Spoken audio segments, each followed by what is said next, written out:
Hay un pensamiento en la palabra de Dios en el libro de los Romanos, la carta del apóstol Pablo a los Romanos, capítulo 1, versículo 1. Dice Romanos, capítulo 1, versículo 1, Pablo, siervo de Jesucristo, llamado a ser apóstol, apartado para el Evangelio de Dios. ¿Qué les parece si nos colocamos en pie y oramos? Querido Padre Celestial, gracias por estar con nosotros en este lugar. Gracias por la compañía de los ángeles. Y muchas gracias, Señor, por la presencia hermosa del Espíritu Santo. Gracias, Dios, por su compañía en nuestro medio. Gracias por los amigos y amigas que nos acompañan. Gracias por los hermanos y hermanas presentes. Agradecemos también por aquellos y aquellas que siguen esta programación, Señor, a través de la radio, la internet o la televisión. En esta hora, Padre querido, rogamos que el Espíritu Santo nos traiga palabra de vida para la vida eterna. Que no sean palabras de un hombre, Señor, pero que sea la palabra de Jehová que vive y permanece para siempre. Háblenos, Dios. Despiértenos con su verdad. Que su palabra santa anide en nuestro ser y nos transforme a la imagen y semejanza de Jesús. Que nos inspire por el Espíritu a compartir este mensaje de salvación. Y que cientos, sino miles de almas se entreguen a Cristo por el testimonio de cada uno de nosotros. Dios, lo pedimos en el nombre de Jesús. Amén, Señor. Amén. Hemos titulado a la disertación oración artificial. En el libro de Romanos, capítulo 1, versículo 1, el apóstol Pablo se introduce a la carta. Nos interesa solo una frase. Casi siempre el tiempo es traicionero, por eso vamos directamente a lo que vinimos. Romanos capítulo 1, versículo 1, nos interesa la frase última del versículo que dice, apartado para el Evangelio de Dios. Es mucho lo que se puede decir sobre la carta a los romanos. Podemos decir, es una mejor presentación acerca del plan de salvación. Tiene historia la carta a los romanos porque cambió la vida de millones, pero hay personas clave como Martín Lutero y hay personas muy claves que fueron tocados y cambiados por el mensaje del libro de la carta de los romanos. Allí hay mucho para decir, hay escritores que han dicho bastante. El doctor Lloyd Jones escribió 14 volúmenes, Ironside escribió 4 y así se ha dicho y se han escrito toneladas sobre romanos. Nos interesa la última frase, nos interesa una palabra que tiene que ver contigo, tiene que ver conmigo. La palabra apartado, apartado para el Evangelio de Cristo, apartado. ¿Qué quiso decir Pablo con apartado? ¿En qué estaba pensando Pablo cuando dijo apartado? ¿Qué significó para Pablo apartado? ¿Cuál es el valor para Pablo de la frase apartado para el Evangelio de Cristo? Cuando estudiamos la palabra apartado, descubrimos que hay una combinación de una preposición apo y una palabra horizonte. La idea de apartado, la idea de aforizo, es la misma idea de fariseo, separado, apartado. Pero cuando tomamos en cuenta la palabra horizonte, descubrimos una verdad maravillosa que se encarna en la vida de Pablo. Pablo, cuando conoció a Cristo rumbo a Damasco, y se apartó de su propia vida, se apartó de su justicia y se enmarcó en el horizonte de Cristo. Cuando vamos al mar, cuando nos montamos en un barco y nos vamos a alta mar, cuando no se ve tierra por ningún lugar, todos sabemos que allá el final, en el horizonte, tal parece que el cielo y el agua se unen.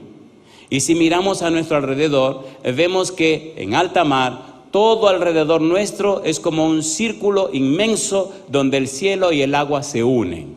Ese círculo imaginario se llama horizonte. Pablo nos está diciendo, ahora yo fui apartado, yo fui separado para vivir en el horizonte de Cristo. Ya no vivo en mi horizonte, ahora soy del horizonte de Cristo. Ahora vivo en Cristo. Ahora mi vida tiene sentido en Cristo. Por eso, cuando usted estudia la teología del apóstol Pablo, todo lo centra en Cristo. Para Pablo todo está en Cristo. De modo que si alguno está en Cristo, nueva criatura es. Las cosas viejas pasaron, aquí todas son hechas nuevas. Una persona que es arrepentida está en Cristo. Una persona convertida está en Cristo. Una persona llena del Espíritu Santo está en Cristo. Y cuando usted está en Cristo, hay un poder, hay una persona llamada Espíritu Santo que le acompaña en cualquier lugar. Y le acompaña siempre. Y cuando usted presenta la palabra, presenta el Espíritu su palabra a través de usted y hace posible que otros también vengan para estar en Cristo. La clave de la vida cristiana es en Cristo. Por eso aforizo, apartado, separado, significa que Pablo salió de su mundo, Pablo salió de su justicia, Pablo salió de sus ideas, Pablo salió de su manera de ver las cosas, de su cosmovisión humana y personal. Pablo salió de su justicia, Filipenses capítulo 3 versículo 9, salió de su justicia que es por la ley para ahora vivir por la fe en la justicia de Cristo Jesús. Está aforizo, está apartado, está separado. Y me gusta porque él comienza a sustanciar esa idea. Efesios capítulo 1. En el libro de Efesios aparece 30 veces la frase en Cristo. Una persona que está apartada para Cristo, una persona que vive en Cristo, muestra en su vida los resultados de ese apartamiento. Efesios capítulo 1, versículo 1 dice Pablo, apóstol de Jesucristo por la voluntad de Dios, a los santos y fieles, como dice, en Cristo Jesús que están en Éfeso. Versículo número 3, bendito sea el Dios y Padre de nuestro Señor Jesucristo, que nos bendijo con toda bendición espiritual en los lugares celestiales, como dice ahora, en Cristo. Y entonces Pablo presenta en Efesios que los que están en Cristo tienen 4 bendiciones. Interesante estas 4 bendiciones porque vienen en Cristo. Todo el haber humano está en Cristo. Todo el plan de salvación está en Cristo. Todo el futuro está en Cristo. Toda la obra de Dios está en Cristo. Y cuando usted vive en Cristo, entonces en su vida se muestra la belleza y la santidad de Cristo. ¿Es hermoso o no es hermoso? Cuando usted lee los discursos de Pedro, ve que lo centra todo en Cristo. Cuando lee los discursos de Pablo, todo está centrado en Cristo. Y todo para la gloria de Cristo. Cuando usted vive en Cristo, su vida se convierte en una bendición. Cuando usted camina con Cristo y vive en Cristo, entonces su familia es una bendición. La clave es estar en Cristo. 1 Corintios capítulo 15, versículo 22 dice, porque en Adán todos mueren, mas en Cristo todos serán vivificados. ¿Se entiende o no se entiende? Todos son vueltos a la vida. Y qué hermoso cuando la gente le testifica que ha vuelto a la vida porque usted vive en Cristo.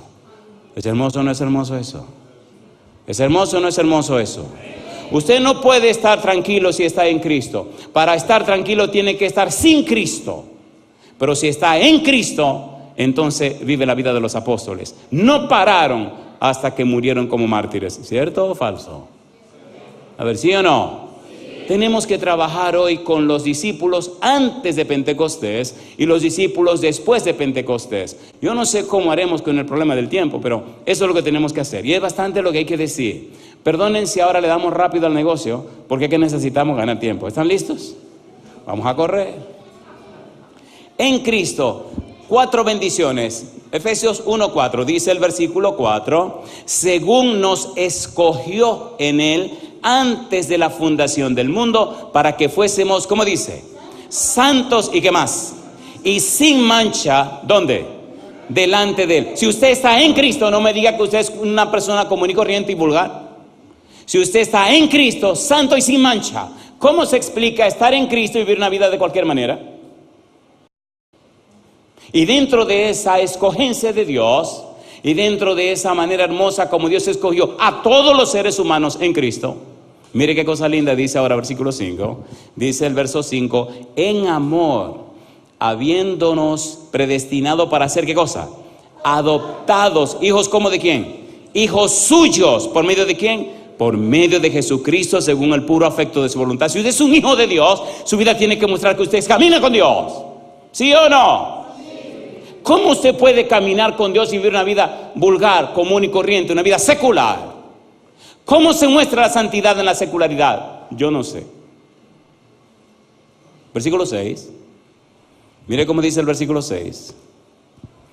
Para alabanza de la gloria de su gracia, con la cual, ¿qué dice? Nos hizo aceptos. ¿En quién? ¿Y quién es el amado? Así que ahora nos reconciliamos con Dios en Cristo. Volvemos a la familia de Dios en Cristo. Somos parte del equipo de Dios en Cristo. Damos gloria a Dios en Cristo. Manifestamos la belleza de Dios en nuestra vida en Cristo. Y todo circula alrededor a Cristo. ¿Tiene sentido o no tiene sentido? ¿Tiene sentido o no tiene sentido? Y cuando usted lo vive, sus hijos entonces se enamoran de Cristo. Sus amigos conocen a Cristo. Y la gente con la que usted se relaciona, entonces acepta a Cristo. He podido ver personas que eran brujos, que servían al diablo, entregarse a Cristo. Delincuentes, entregarse a Cristo. Amas de casa, frustradas, entregarse a Cristo. Profesionales, darle su vida a Cristo. Militares, entregarse a Cristo. Sencillamente porque Cristo fue presentado. Dice Cristo, y si yo fuere levantado, ¿a cuántos dice? A todos atraeré a mí mismo. ¿Por qué no están siendo atraídos todos? ¿Qué está pasando? ¿Falló Cristo? ¿Se le fueron la fuerza y el poder a Cristo? Entonces, ¿qué está pasando? La pregunta, ¿dónde está tu Dios? ¿Por qué el mundo se está yendo a pedazos y cada día supuestamente hay tantos cristianos? ¿Qué está pasando con la humanidad? Necesitamos vivir en Cristo. Recuerde que en Adán todos mueren, mas en Cristo, ¿qué cosa? Todos serán vivificados. Número 1, nosotros fuimos escogidos en Cristo. Número 2, versículo 7, dice el apóstol Pablo, en quien tenemos, ¿qué cosa? Redención por su sangre, el perdón de pecados según las riquezas de su gracia. ¿Esto es cierto o no lo es? A ver, ¿es cierto o no lo es? ¿Nos redimió Cristo, sí o no? ¿Sí o no? Sí. Número 3, tristemente tenemos que acelerar. Versículo 11. En él asimismo tuvimos, ¿qué cosa? Herencia, habiendo sido predestinados conforme al propósito del que hace todas las cosas, según el designio de su voluntad. ¿Tenemos herencia en Cristo, sí o no? A ver, ¿sí o no?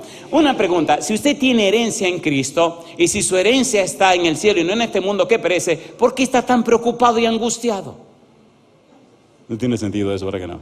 Que se preocupe el dueño de la casa. ¿Quién lo compró? Cristo. ¿Quién es el creador? Cristo. ¿Y quién es el dueño de todo? Cristo. Porque se preocupe Cristo, ¿o no?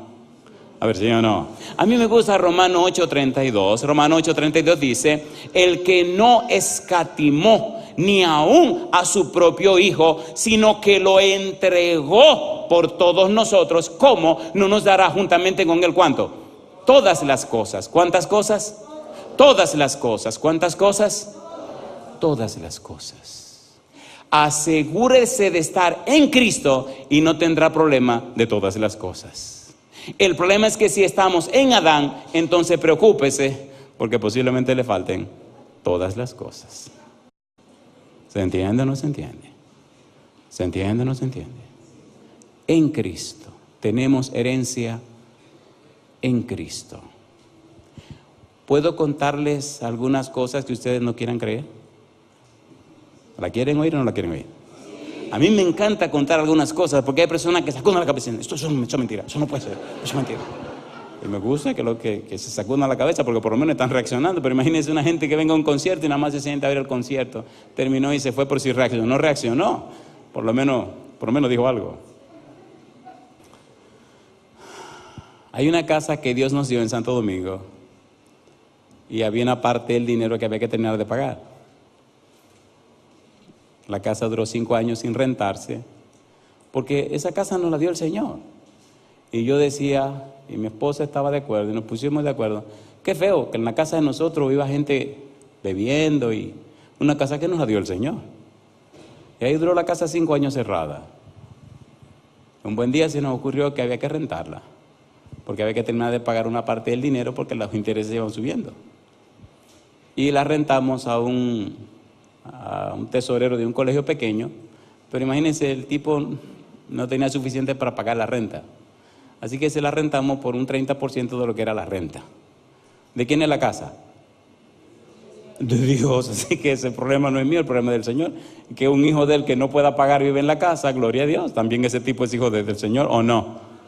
¿Así o no? Digo, bueno, Señor, le rento la casa a este tipo para que la cuide. Y así fuimos, hablamos con él, hicimos algunos arreglitos que había que hacer. Y él empezó a vivir su casa. Pero que el tipo pagaba, no daba ni para pagar el pago que había que hacer mensual. Fin de la historia. Una mañana le dije, Señor, yo estoy resolviendo todo asunto de deuda, a mí no me gusta deber. Y esa deuda de allá me tiene muy inquieto, yo no quiero deber. Así que necesitamos pagar esa deuda, pero yo no voy a tomar un préstamo para pagar otro préstamo, eso no tiene sentido. ¿Quién es el dueño del oro y la plata? ¿Ustedes están seguros de eso? ¿Ustedes están seguros de eso? ¿Ustedes están seguros? ¿Se dan cuenta que somos ligeros para responder? ¿Sí o no? Y un día me llama el abogado de la casa y me pregunta que cuándo fue que yo fui a saldar la deuda de la casa. Hace 10 años que yo no voy a esa oficina donde trabajé y fui departamental y otras cosas más. Y le pregunto, Carlito, ¿qué tú me estás diciendo? Me dice, sí, el presidente fulano de tal me dijo que usted debía estar feliz porque usted vino y pagó todo lo que debía. Y yo me empecé a reír. Y le digo, sí. Digo, bueno, pues dile que te den una carta de descargo, que te den un certificado de pago y que te den todo ese papelerío que le dan a uno cuando uno paga. Dice, no, ya yo tengo todo. Digo, mira, tú estás relajando conmigo, Y dice, no, pastor, ya me devolvieron todos los papeles. Usted no debe nada. Digo, pero ven acá. ¿Y tú no te acuerdas que yo te mandé un dinero para...? Si no, el dinero está aquí, lo tiene María. Digo, ¿y quién fue que pagó? Dijeron que usted vino con una chacabana azul, un pantalón azul, vino a la oficina, saludó, subió arriba, duró 10 minutos en la oficina y pagó todo. Digo, ¿cómo? Digo, esa gente tiene que estar loca. Ya, mira, asegúrate que eso es así, porque yo no quiero seguir debiendo. No, pastor. Queridos, yo no le debo a nadie. En estos días me llamó otra vez y me dice, me dijo el tesorero que se haya extraño que usted nada más viniera, saludara, durara 10 minutos después que tiene tantos años que no está aquí, pagara su dinero, se llevó su recibo. Un recibo pequeño, dijo que después le dieran todos los otros papeles. Yo le hago una pregunta, ¿está paga la casa? ¿Sí o no? Sí. ¿Ven que se le hace difícil creer eso? Sea honesto. Sea honesto. Sea honesto. Entonces, ¿en cuál Dios es que usted cree? ¿Puede o no puede hacer lo que le dé la gana? ¿Sí o no? ¿De dónde voy a pagar yo lo que debía? Yo tengo un salario de un pastor, gracias a Dios tengo 3 hijos, pero no ando teniendo dinero así para estar pagando así. ¿Es real o no es real?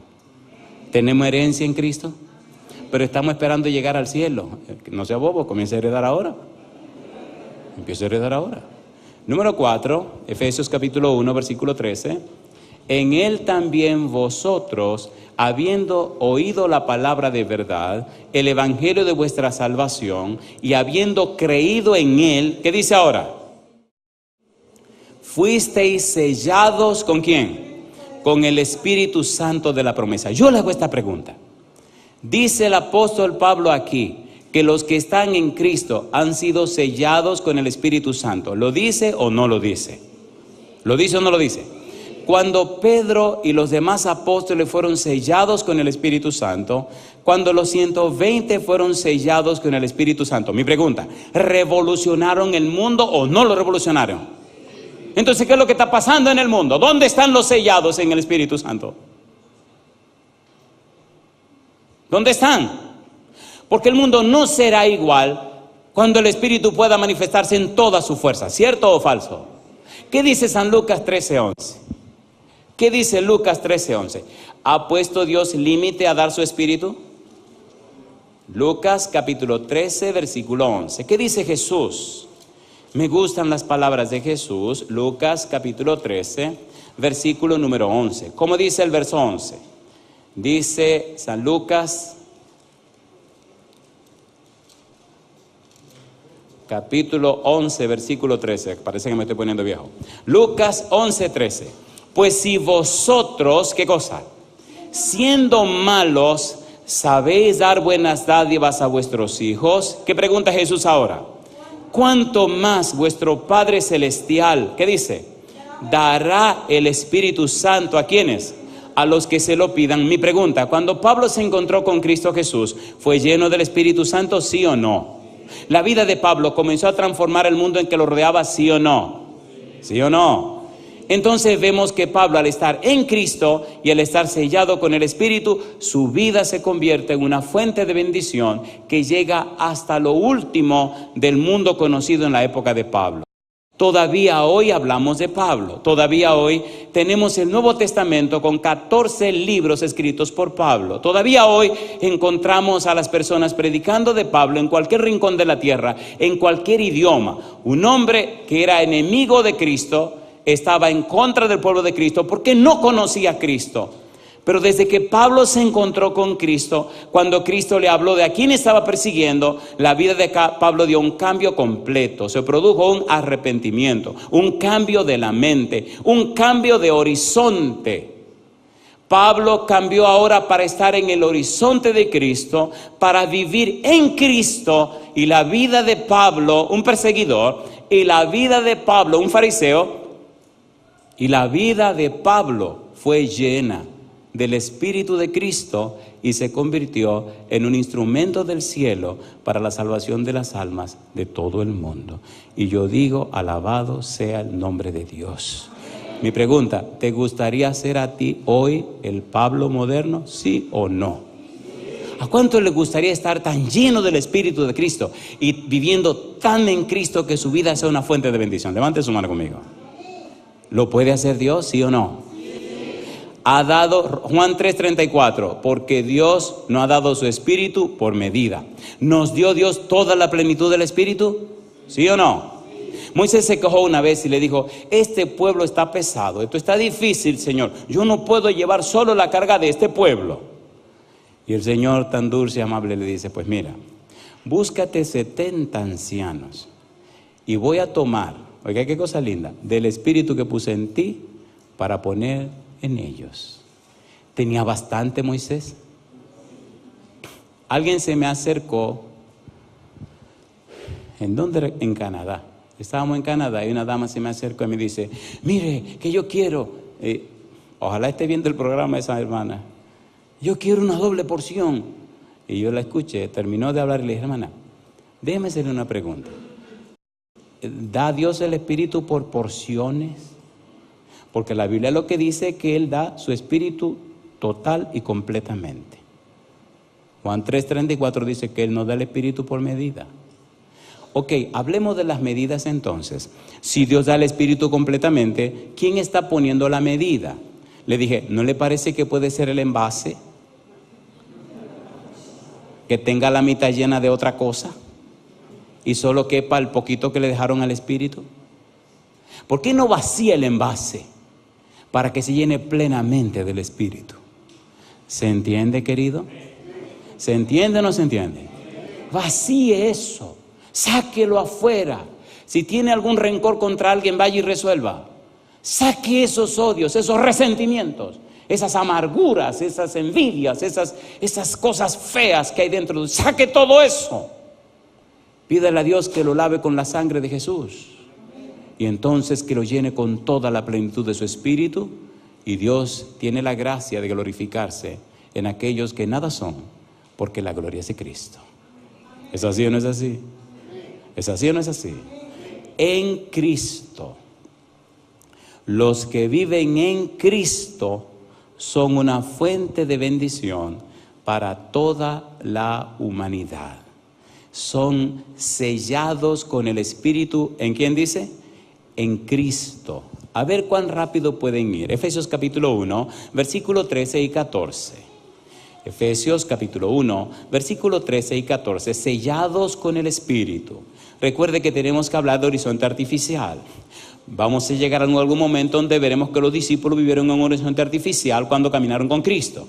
Después de Pentecostés comenzaron a vivir en el horizonte de Cristo. Y es vergonzoso ver eso, pero veamos primero esta parte. Efesios capítulo 1, versículo 13, versículo 14. ¿Cómo dice el 13? En él también vosotros, habiendo oído la palabra de verdad, el evangelio de vuestra salvación, y habiendo creído en él, fuisteis sellados con el Espíritu Santo de la promesa. Versículo 14, que es las arras de nuestra herencia hasta la redención de la posesión adquirida para alabanza de su gloria. El Espíritu Santo con el que hemos sido sellados es la garantía de nuestra salvación, la garantía de Cristo, la garantía de nuestra experiencia, la garantía de que estamos en Cristo, la garantía de nuestra esperanza, la garantía de nuestra herencia, la garantía de la escogencia de Dios, la garantía de nuestra razón de ser. El Espíritu Santo es la razón de nuestra existencia. Cuando no vivimos en el Espíritu, cuando no somos espirituales, entonces vivimos en la carne, y la carne no puede heredar el reino de los cielos. Romanos 8:7, porque la mente carnal no se sujeta a la ley de Dios, ni tampoco puede. No podemos vivir en la carne y tener poder espiritual. Es imposible. Necesitamos vivir en el Espíritu para tener, 1 Corintios capítulo 2, versículo 16, para tener la mente de Cristo. Pablo dice, pero nosotros tenemos la mente de Cristo. Necesitamos vivir en Cristo.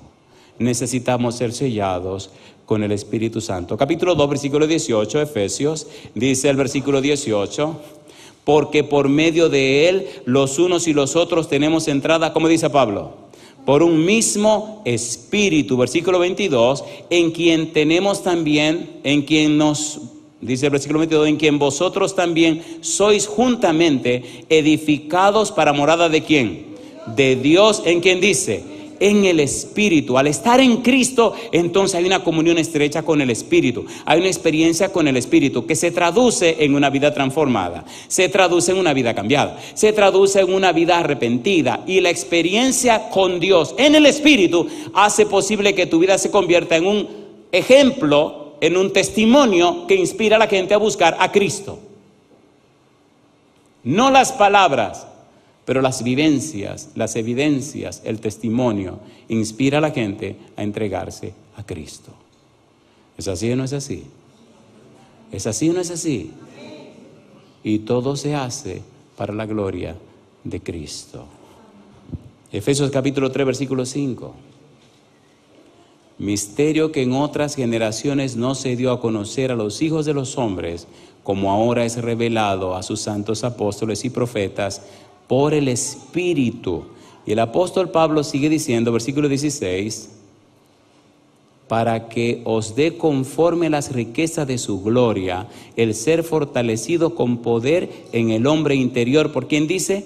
Por su Espíritu, el hombre interior. En el capítulo 7 del libro de Romanos, Pablo habla de ese hombre interior. Los exégetas, los teólogos dicen que ese hombre interior constituye nuestro ser espiritual y nuestro ser intelectual. Cuando el Espíritu Santo viene a nuestra vida, fortalece nuestra mente, nuestra voluntad y nuestra conciencia. La idea de fortalecido con poder en el hombre interior significa que ahora el Espíritu Santo viene y aclara nuestra mente.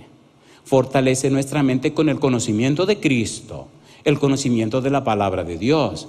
Aclara nuestra conciencia y fortalece nuestra voluntad, de manera que los que están siendo sellados en Cristo, los que están siendo fortalecidos con poder en el hombre interior por el Espíritu, se mantienen potentes en la roca de eterna salvación, pero dinámicos transformando el ambiente que les rodea. ¿Es hermoso o no es hermoso? ¿Es hermoso o no es hermoso? Y nadie lo puede apartar de Cristo. ¿Se imagina que esa sea la experiencia de cada uno de nosotros y que nuestra vida refleje a Cristo?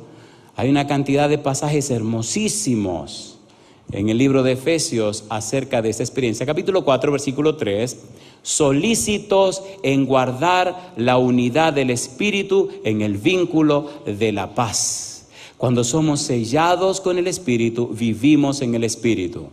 Dice en Romanos capítulo 8, versículo 14, porque los que son guiados por el Espíritu, ¿estos son qué cosa? Hijos de Dios. ¿Qué cosas son? Hijos de Dios. Primera de Pedro 2:9, ¿cómo dice? Mas vosotros sois linaje escogido, real, sacerdocio, nación santa, pueblo adquirido por Dios. ¿Con qué propósito? Para que anunciéis, ¿qué cosa? Las virtudes de aquel que os llamó de las tinieblas a su luz admirable. ¿Qué significa eso? Que ahora en la vida tuya se verán las virtudes, los atributos, los perfiles, las características, las bellezas de aquel que nos llamó de las tinieblas a su luz admirable. La gente creerá no lo que tú le dices, sino lo que tú eres. ¿Sí o no? ¿Sí o no? La gente no es boba ni es tonta. La gente sabe si tú le estás enseñando un concepto o un principio. Si es un principio, está transformando tu vida. Si es un concepto, alguien te lo enseñó. Y querido, el mundo de hoy ha cambiado bastante. Ese Google ha hecho mucho daño. Le ha abierto los ojos a todo el mundo. ¿Sí o no? Y claro, hay muchas cosas que se ponen en Google también que tenga cuidado. Hay lugares donde he llegado que la gente no cree en Dios.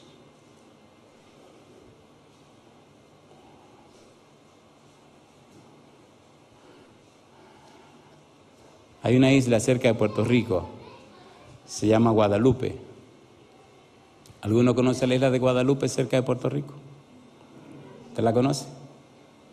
En esa isla tiene 60 kilómetros de la distancia de un punto al otro punto más distante, son 60 kilómetros, es la pequeñita. La gente vive muy bien en Guadalupe. El gobierno le apoya mucho y bueno, las necesidades son mínimas, viven cómodos. Y cuando llegué, lo primero que me dijo un caballero en una estación de radio adventista, me dijo, mire, aquí la gente vive cómoda, aquí la mayoría de la gente aquí no cree en religión, ni cree en pastores, ni en la Biblia, ni nada de eso. Así que si usted predica y nadie le hace caso, no se preocupe. Y si predica y nadie se bautiza, váyase tranquilo. Me dijo este abusador, tómeselo de vacaciones. Dije, pero yo no vine a vacacionar aquí. Tómeselo de vacaciones. Y me puse muy nervioso porque ellos nada más hablan francés y yo predico en español. De modo que tenía que depender de un traductor a ver qué era lo que le iba a decir. Así que me puse 2 veces más nervioso. Ustedes se ríen, pero yo no me estaba riendo en ese tiempo, Pero aprendí algo, y es que el Señor dijo, si yo fuere levantado. Dije, mi trabajo es levantar a Cristo y el resto que lo haga Cristo, y si Cristo que lo haga todo, porque Él es el que siempre hace todo, ¿o no? Sin mí, nada podéis hacer, porque Dios es el que en vosotros produce, así el querer como el hacer, por su buena voluntad. Todo lo puedo en Cristo que me fortalece. Son promesas bíblicas. Me aferré a esas promesas. Llegué a la habitación del hotel muy asustado y muy nervioso, y los ojos llorosos. Porque dije, venir de tan lejos, y la campaña era 29 noches sin parar. Era un intercambio de uniones y yo no sé qué fue lo que le pasó a la unión de esa gente que parece que quería darle la unión nuestra y dijeron, al que venga lo vamos a explotar. Y empezamos a predicar. El primer día, porque pusieron anuncios por la radio, la televisión. Es gente que financieramente le va muy bien, pastor. Pusieron anuncios por todas partes. En francés decía, ha llegado la hora. Después le cuento eso en francés porque no me atrevo, ni me acuerdo. Bueno, la primera noche se llenó la iglesia, una iglesia muy grande, los estacionamientos, todo se llenó. Y dije, Dios mío, cuando estoy en el cuarto orando, había sacado, cuando uno va a un lugar nuevo, lleva su mejor artillería, pero que va y no valía artillería, compadre. Tuve que tomar mi Biblia, un par de lágrimas en los ojos. Fue lo único que me acompañó, y la bendición de Dios y el Espíritu Santo. Me presenté solo con mi Biblia, empecé a introducir, y la gente muy emocionada porque pagaron anuncios por todas partes, radio, televisión, carteles, como si alguna persona muy importante estuviera llegando a esa bendita isla. Y cuando me paré delante para hablar, dije, ustedes vinieron para escuchar a alguien. Le dije, no es a mí a quien ustedes vinieron a escuchar. Y entonces la gente dejó de mirarme y comenzaron a mirar la puerta a ver a quién era que yo iba a presentar. Yo, si no el negrito ¿para quién? Que venga el que va a salir de ahí. Le dije, no, ustedes vinieron a escuchar a Cristo. Y cuando dije esa palabra, yo sentí como que algo cayó del techo. Y la gente comenzó a llorar. Digo, ay Señor, ya los agarramos. Oiga, le metimos cañonazo tan duro por 29 noches, compadre, sin dejarlo respirar. Y toda la noche venían. A mí perdóneme Señor, perdóname. A mí me llenaba de gozo ver esas damas con esos vestidotes, porque no tipos que vivían bien. Se llenaban todos los estacionamientos de arriba. Y las damas tenían que venir con la falda agarrada, compadre. Era una montaña que estaba la iglesia, en Monte Jericín. Y usted la veía a la dama con esos vestidotes y su estola y toda su bobería. Y caminando así por la montaña, subiendo. Digo, vamos así, talita. Y el pastor me decía, ¿por qué usted se para aquí? Digo, de aquí que se ve bien, venga a ver. Y me decía, ¿por qué usted se para aquí? Digo, mire. Y allá venían subiendo. Cada noche el Espíritu decía, tienen que ir a la reunión. Cuando iban 18 bautismos, entonces dejamos de contar. Y hubo una montaña de gente que tenían que casarse, pero allá no se casan así. Allá usted tiene que pedir un permiso y le dan la respuesta en 30 días. Y algunos con lágrimas venían a decirme, yo me quiero bautizar, pero tengo que esperar 30 días. Digo, no se preocupe, 30 días se pasan rapidito. Sí, pero nada, regístrese y a los 30 días se casa y viene y se bautiza. Yo le hago una pregunta, ¿es real Cristo o no es real? ¿Es real o no es real? ¿Usted lo sabe o usted lo cree?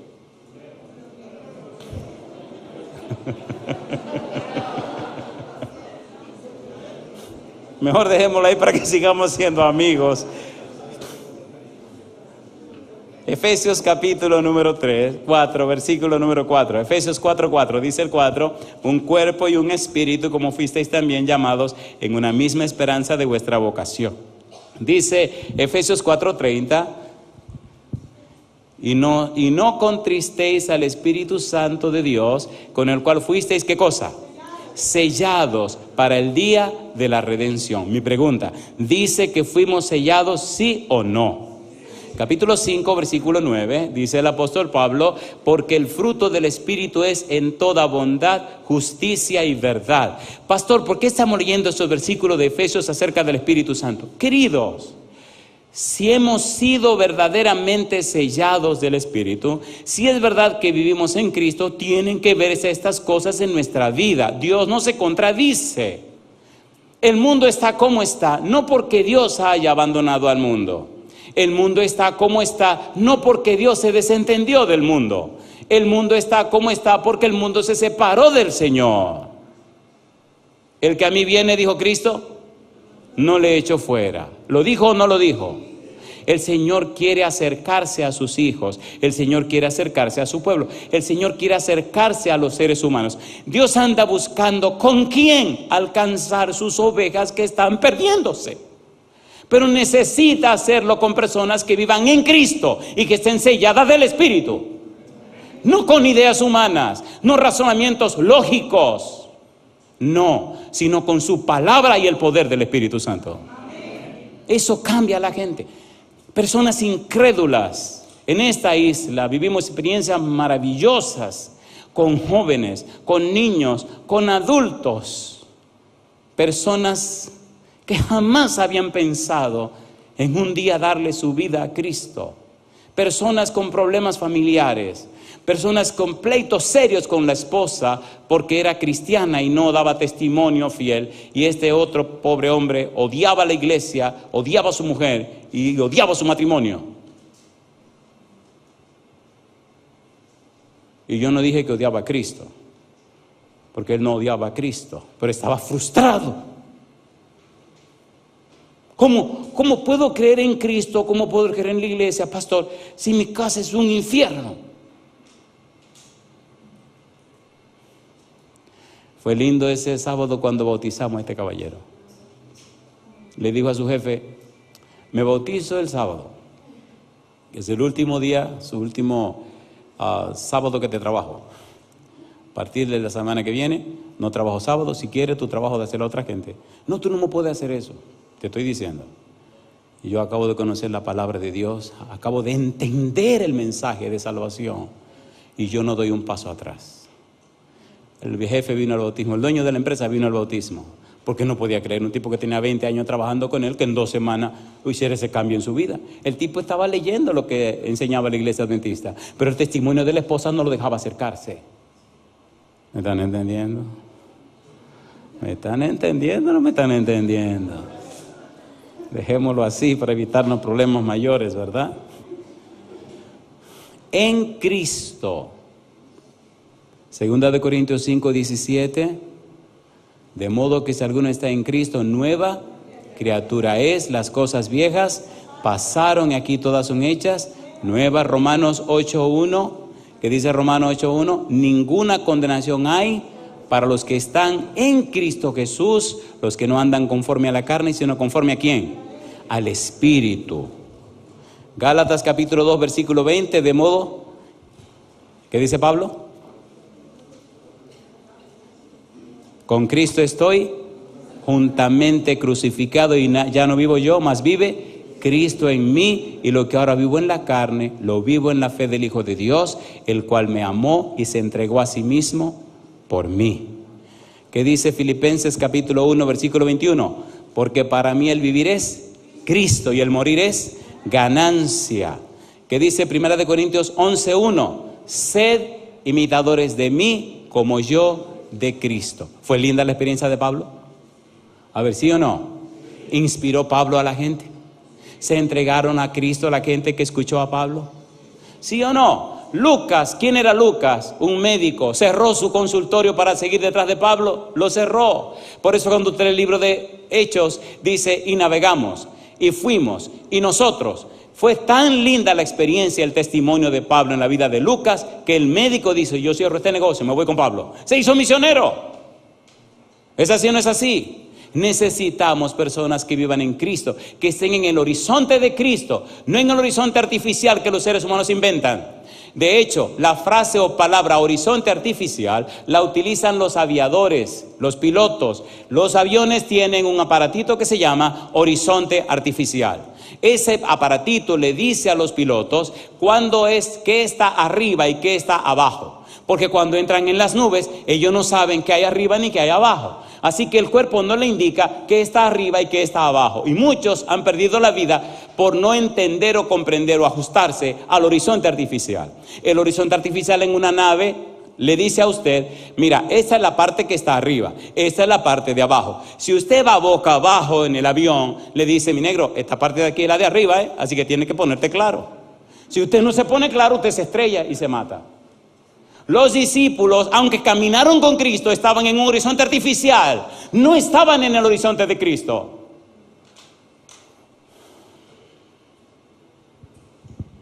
Pastor, ¿qué usted está diciendo?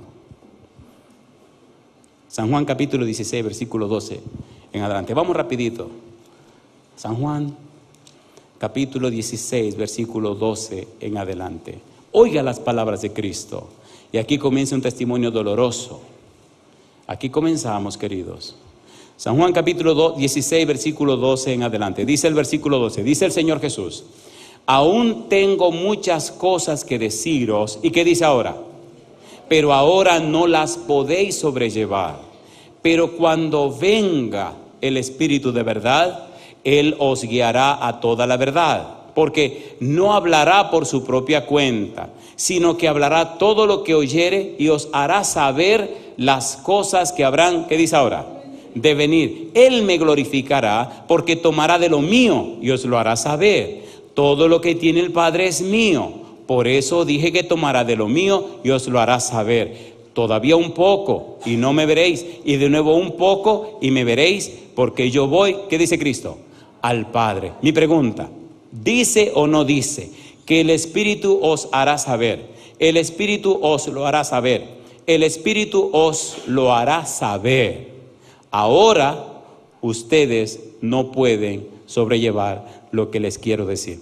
Cuando estudiamos la vida de los apóstoles, descubrimos que la perspectiva judía era la perspectiva que ellos tenían antes del Pentecostés. Eso hizo amarga la vida de Jesús, según dice la sierva de Dios.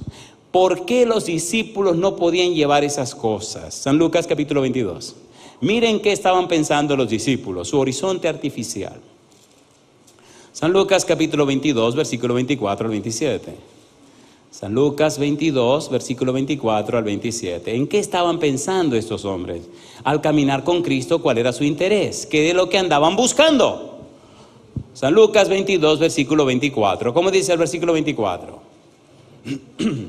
Hubo también entre ellos una disputa sobre quién de ellos sería el mayor. Pero él les dijo: los reyes de las naciones se enseñorean de ellas, y los que sobre ellas tienen autoridad son llamados bienhechores. Mas no así vosotros, sino sea el mayor entre vosotros como el más joven, y el que dirige como el que sirve. Y el versículo 27, ¿por qué? ¿Cuál es mayor? ¿El que se sienta a la mesa o el que sirve? ¿No es el que se sienta a la mesa? Mas yo estoy entre vosotros como el que sirve. Mi pregunta, ¿le está dando una reprensión Jesús, sí o no? Mire otro ejemplo, San Marcos capítulo 9. San Marcos capítulo 9, versículo 35 en adelante.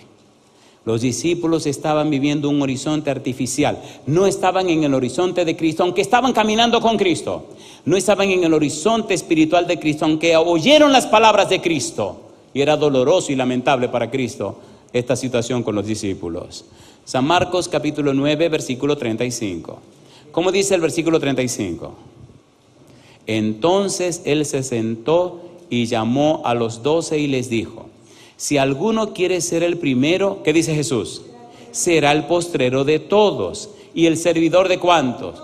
De todos. Y tomó a un niño y lo puso en medio de ellos, y tomándole en sus brazos les dijo: el que reciba en mi nombre a un niño como este, me recibe a mí. Y el que a mí me recibe, no me recibe a mí, sino al que me envió.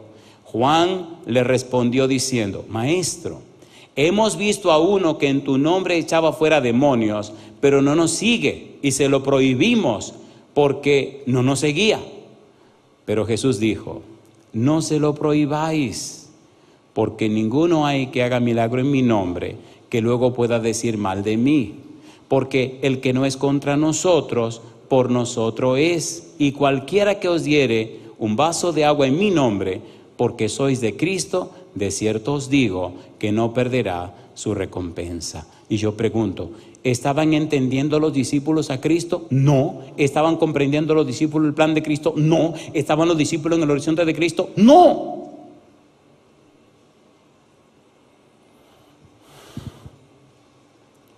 ¿Cómo estaban los corazones de los discípulos? San Mateo capítulo 15, versículo 19.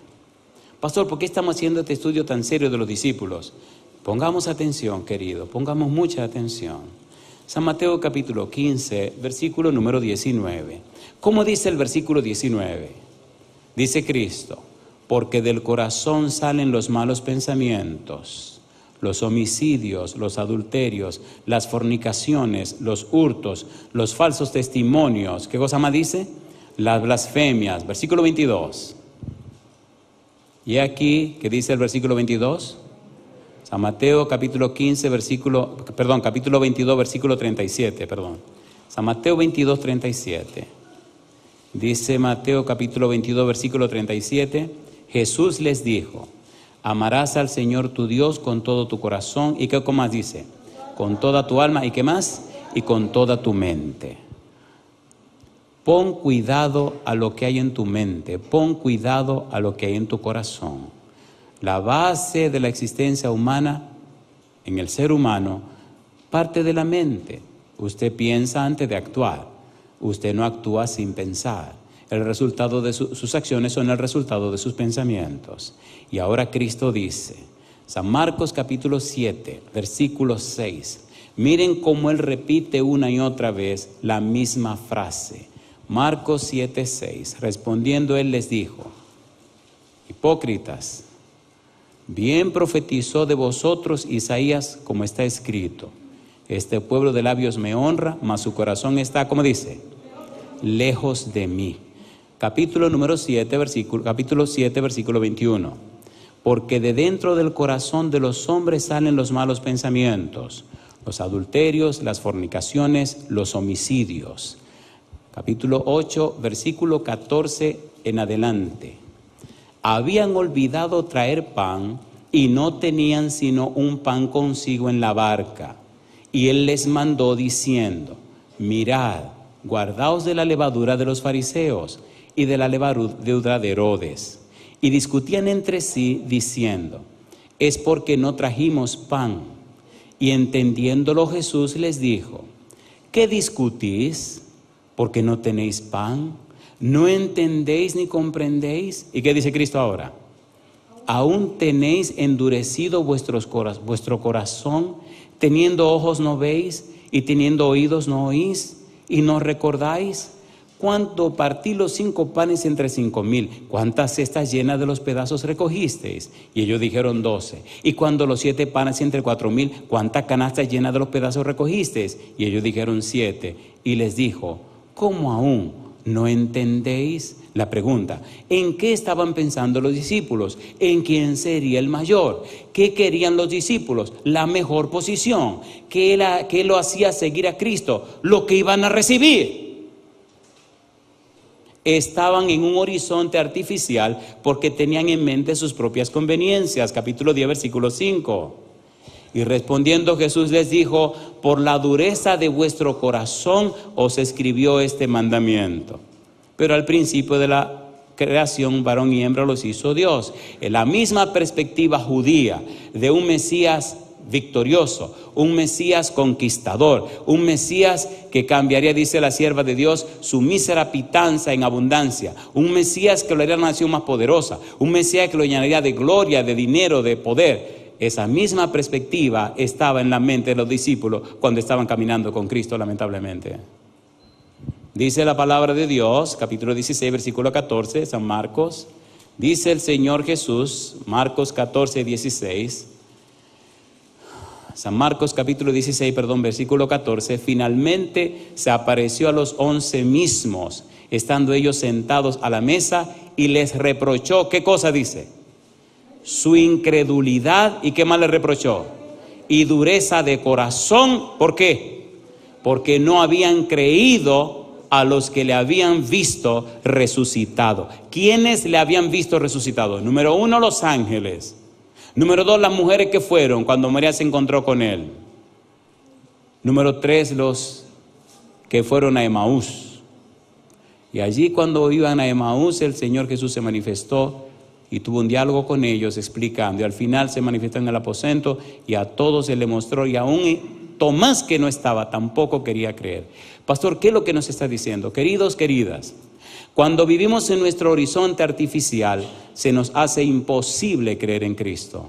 Cuando vivimos en nuestro propio horizonte, producto de nuestra experiencia, de nuestra vida, de nuestro razonamiento, producto de nuestras propias ideas, producto de nuestros objetivos personales, como usted lo quiera llamar. Cuando no estamos en el horizonte de Cristo, estamos en un horizonte artificial. Los discípulos entraron al horizonte de Cristo después del Pentecostés, ¿cierto o falso? ¿Sí o no? Hasta Pentecostés los discípulos estaban en su propio horizonte. Y yo pregunto, hoy, ¿en cuál horizonte deberíamos estar? En el horizonte de Cristo. Si estamos en el horizonte de Cristo, entonces veremos a Cristo. Hay toda una línea de evidencias en San Marcos 8, 31 al 33. Pedro, incredulidad. Marcos 9, 9 y 10, Pedro, Jacobo y Juan. Marcos 9, 16 al 19, los discípulos. Marcos 9, 31, 32, los discípulos no entendían. Marcos 9, 33 al 37, la mente mercenaria. ¿Qué es lo que vamos a recibir, Señor, por seguirte a ti? Lo hemos dejado todo. ¿Qué es lo que nos van a dar? ¿Qué es lo que vamos a recibir? Marcos 9, 38 al 42, reprende a los discípulos por no entender, por no comprender.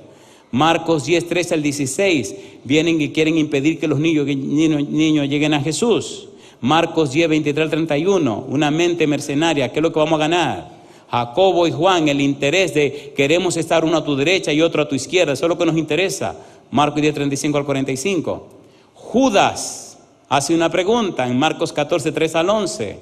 Los discípulos, Marcos 14, Marcos 16, dice la sierva de Dios: cuando los discípulos volvieron del olivar a Jerusalén, la gente los miraba, esperando ver en sus rostros expresiones de tristeza, confusión y chasco, pero vieron alegría y triunfo.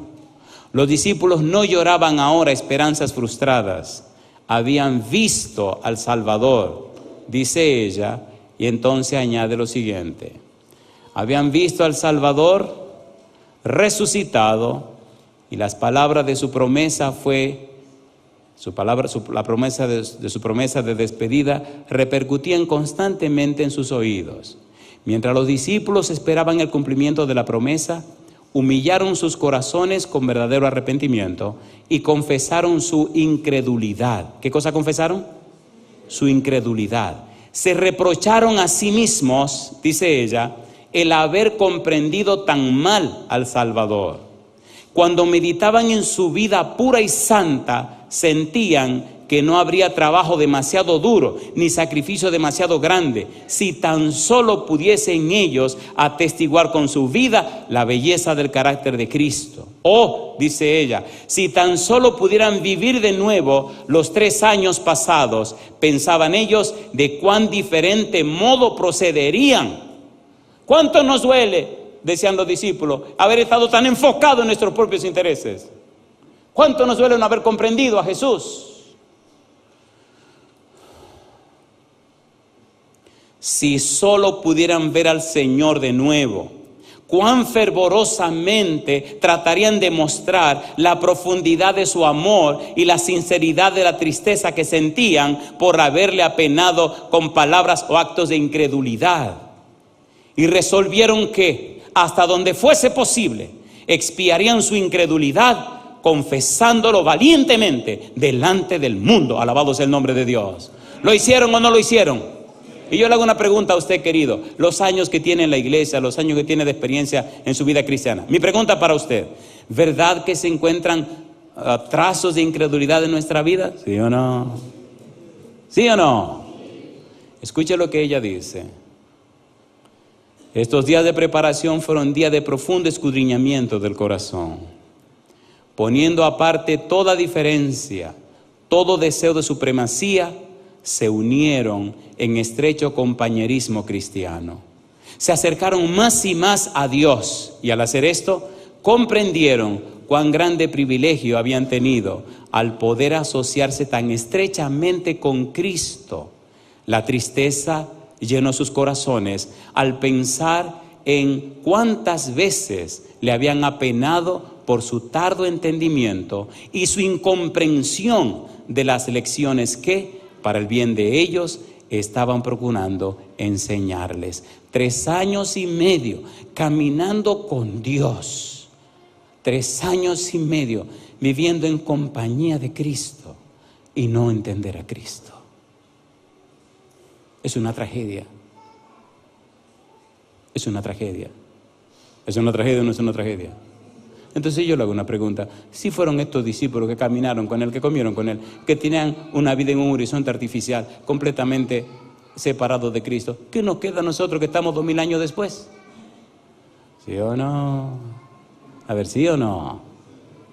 Mi pregunta para usted: ¿verdad que es un buen día para venir a pedirle perdón a Cristo? Y pedirle perdón por la incredulidad. Y yo le hago una pregunta: ¿usted cree que cristianismo es una monotonía como un péndulo que va y viene? No. El Evangelio de Cristo es poder para salvación. Querido, querida, mi pregunta para ti: ¿te gustaría en este momento salir de un horizonte artificial para estar en el horizonte de Cristo? Después de Pentecostés, los discípulos se mudaron de su horizonte artificial mercenario, de su horizonte artificial de intereses personales, de su horizonte artificial de ser el mayor, de su horizonte artificial se movieron al horizonte de Cristo. Y entonces sus vidas, llenas del Espíritu Santo, se convirtió en un poder que cambió al mundo. ¿Te gustaría esa experiencia? Si tu palabra es sí, ponte en pie conmigo. Esta semana necesitamos mudarnos al horizonte de Cristo. Esta semana necesitamos colocarnos del lado de Cristo. Esta semana necesitamos, por la gracia de Dios, arreglar nuestras cuentas con Cristo. Levanta tu mano conmigo como señal de una decisión seria de hacer pedazo nuestra agenda personal para aceptar la agenda de Cristo. Querido Padre Celestial, levantamos la mano como señal de aceptación de la agenda de Cristo. Nuestra agenda, Señor, la ponemos a un lado. Sabemos que en su agenda está todo lo mejor para nuestra vida. En su agenda está salvación y vida eterna, no solo para nosotros, sino para todos aquellos con quienes nos relacionemos. Que desde hoy, Señor, cada uno de nosotros, llenos del Espíritu Santo, seamos guiados al cumplimiento de su voluntad. Como Pablo camino a Damasco, queremos encontrarnos con Cristo. Como Pablo camino a Damasco, queremos ser cambiados por Cristo. Como Pablo camino a Damasco, queremos comenzar a vivir en Cristo. Como Pablo camino a Damasco, queremos ser sellados en Cristo. Y como Pablo, queremos ser apartados para el Evangelio de Cristo. Queremos vivir en el horizonte de Cristo y que toda persona que se relacione con nosotros pueda darse cuenta que tenemos el perfume, el aroma y la fragancia de Cristo. Que nuestro testimonio sea poderoso, inspirador, arrollador, para quitar, oh Dios, del mundo la oscuridad y llenar todo el ambiente de luz. Y las personas puedan ver claramente el camino de salvación que es Cristo el Señor. Dios, en su mano santa nos entregamos. Pedimos estos favores, Señor, en el nombre de Cristo. Amén, Señor. Amén.